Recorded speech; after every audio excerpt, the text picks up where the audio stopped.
Yes, magluto ito adobong manok.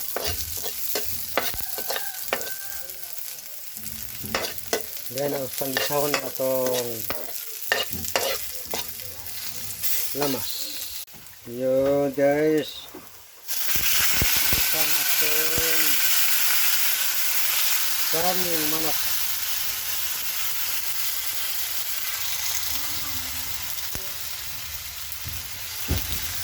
Uy, tamok pes nyo.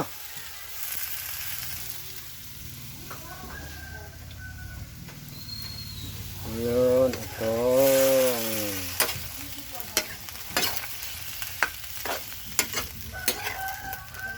Okay yun.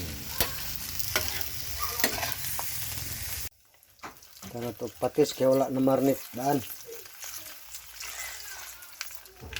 Ano ka ang suka?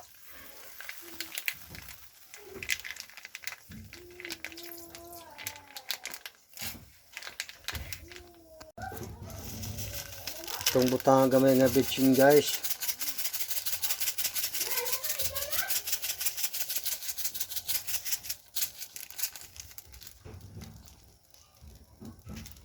Yun, magic sarap.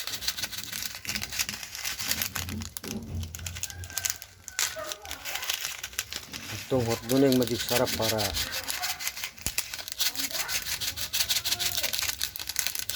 masarap-sarap. So guys, finish cook na guys. Ano yung resulta sa akong adobong recipe nga adobong gamay.